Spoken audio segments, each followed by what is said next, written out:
Well, kids, Uncle Ben just got back from the NAMM show, and let me tell you what, I brought myself home one hell of a souvenir.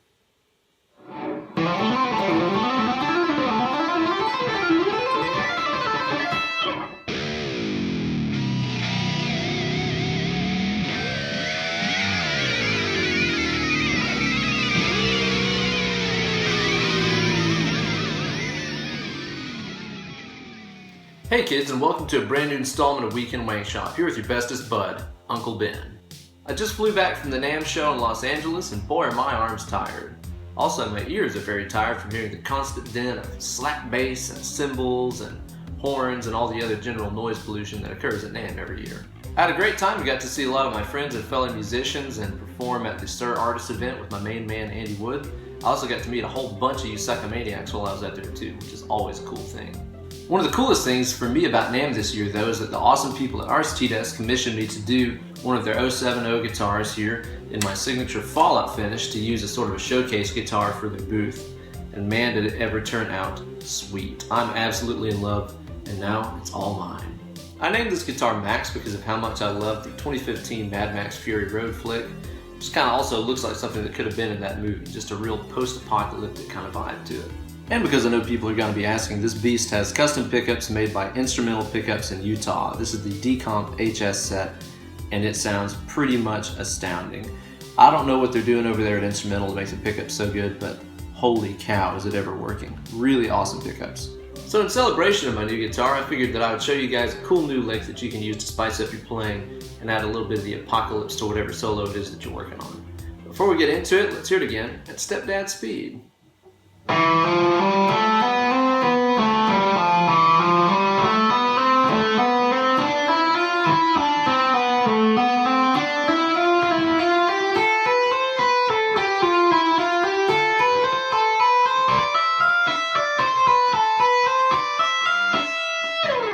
And as always, you can find full tabs for this week's lick as well as a lot of pictures of this guitar and many others on my Instagram page. So head over to Instagram, look up BenEllerGuitars and find the tab and learn how to play it.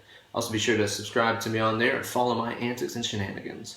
This lick is based around the Phrygian scale and it's all two-handed tapping. So what you're going to need to do first is take a hairband and go give it back to your sister because you don't really need that stuff if you have good left-hand muting. We'll talk about that as we go too. I like to think of this lick as being two separate licks in two separate octaves. So you basically just play it all in one octave and then move it up to the higher octave. Not too bad. Remember, this is a 7-string guitar, so if you're playing along with a 6, remember to ignore that low string right there. That's not my low E, that's my low B. That's my low E. The lick is going to start off here on the 7th fret on the A string. And what we're going to do is to start off with a hammer-on from nowhere, which means that the left hand just strikes that note. It's not picked or tapped or anything like that. It's just smacked down as though I was doing a hammer-on. Now what's going to follow that is I'm going to hammer on to fret number 8 on the A string, and then I'm going to tap fret 10 on the A string. Next one I'm going to do is to go to the D string, fret number 7, hammer on 9, tap 10, pull off to 9, pull off to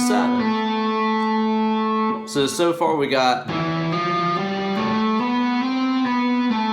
Next one I'm going to do is to go down the A string here. I'm going to tap 10, pull off to 8, pull off to 7, then just work my way back up. Hammer on to 8, hammer on to 10, go on the D string here, hammer on to 7, hammer on to 9, tap 10. So basically what we did is we walked up the scale, walked down it, and then walked back up. That kind of concludes the first section of the lick. The second section here is going to start off on the D string, fret number 7. You're going to be using the same 3 frets, same notes as you were before, A, B, and C, fret 7, 9, and 10.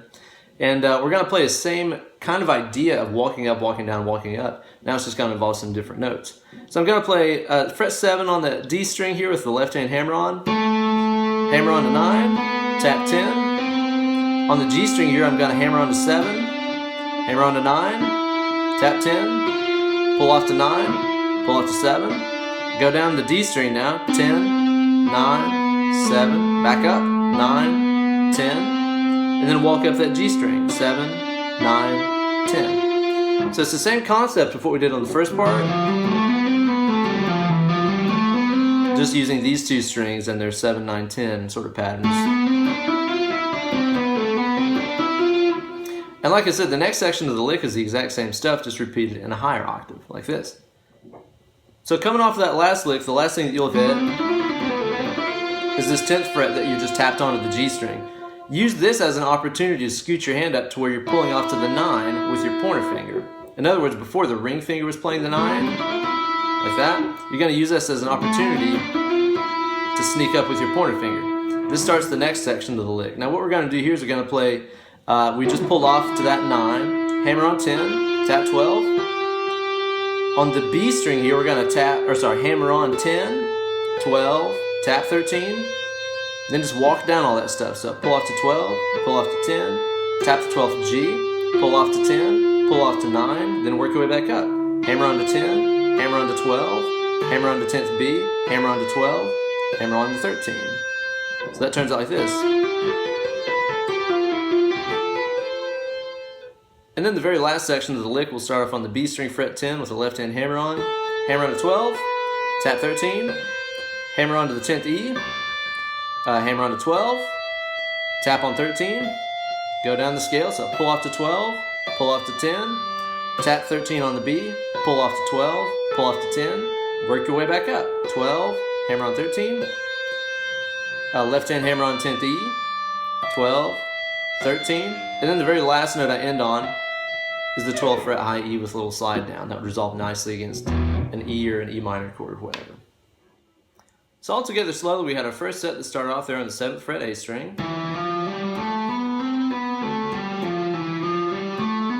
Our second set that began on the 7th fret D. Octave jump, again there's our little finger switch.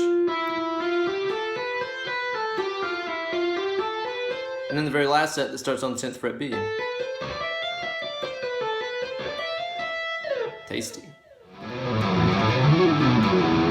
The real key to getting a good two-handed tap sound and not needing a string dampener is using the backside of your pointer finger to mute at all times. I'm going to play a lick like that again and watch really closely at how flat my pointer finger stays the entire time. It's basically just lightly draping across all the strings, that way nothing can ring out. Now you can see that the pointer finger is laying very flat. I'm not necessarily arching up the finger at all like this and playing on the tip. I'm playing more on the face of the finger, that way the backside of my finger stays in contact with all those other strings. By comparison, if I played that with an arched up finger like this, you can hear all those strings and crap ringing out right away, which is why a lot of people reach for a scrunchie or whatever. But with some careful left hand action, you can clean up all that extraneous string noise in a flash. So there's a cool tap lick that you could do with any 3-note per string kind of pattern. And again, you could apply this to any 3-note per string scale that you know. So if I was working in like a C major scale, I could do that whole go up, go down, go back up thing. You get the idea all the way through that scale pattern or any other 3-note per string scale pattern. Thank you guys so much for watching, and a huge thanks goes out to the awesome people at Aristides for working with me to create such an awesome, unique instrument. This guitar is blowing my mind. The fretwork is absolutely astounding. They kept in touch with me every step of the way with the whole build process. They're really an amazing team of people who really cares about making an incredible, amazing guitar for you.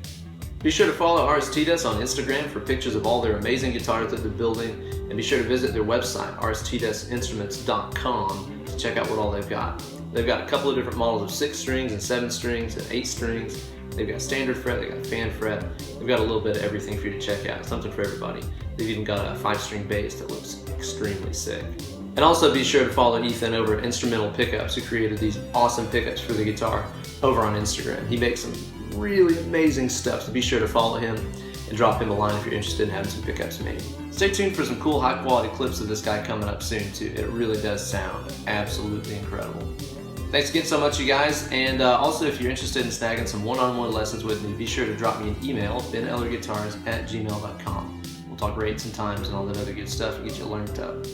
Thanks again so much for watching. Stay tuned for another sick lick next week. Cheers.